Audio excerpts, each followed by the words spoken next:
15 ദിവസത്തേക്ക് കൊമേഴ്ഷ്യൽ സ്ഥാപനങ്ങൾ അടച്ചിടാനുള്ള വകുപ്പ്. ഈ കാണുന്ന സാധനം ഇല്ലെങ്കിൽ, ഇലക്ട്രോണിക് പേയ്മെൻറ്റ് ഫെസിലിറ്റി ഏർപ്പെടുത്തിയിട്ടില്ലെങ്കിൽ കൺസ്യൂമേഴ്സിനൊക്കെ കംപ്ലയിൻറ്റ് ചെയ്യാനുള്ള ഓപ്ഷനുണ്ട്. 16001 എന്ന നമ്പറിലേക്ക് വിളിച്ചവർക്ക് കംപ്ലയിൻറ്റ് ചെയ്യാം.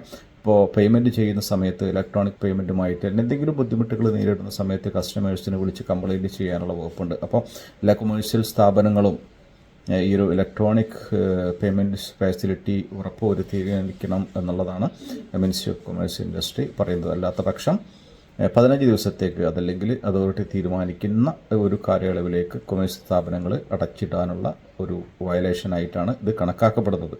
കസ്റ്റമേഴ്സിൻ്റെ കയ്യിൽ നിന്ന് നിർബന്ധിച്ച് ക്യാഷ് തന്നെ വേണമെന്ന് നിർബന്ധിക്കാൻ പാടില്ല.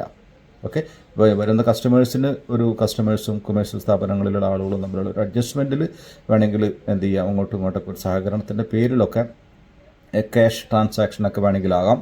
അല്ലാത്ത നിർബന്ധിച്ചുള്ള ഒരു ക്യാഷ് ട്രാൻസാക്ഷൻ വേണമെന്ന് നിർബന്ധിക്കാൻ പാടില്ല. നിർബന്ധമായിട്ടും ഇലക്ട്രോണിക് ഫെസിലിറ്റി ഉണ്ടായിരിക്കണം. അതല്ലെങ്കിൽ 15 ദിവസത്തേക്ക് ഷോപ്പുകളൊക്കെ അല്ലെങ്കിൽ കൊമേഴ്ഷ്യൽ സ്ഥാപനങ്ങളൊക്കെ അടച്ചിടും. Okay, thank you.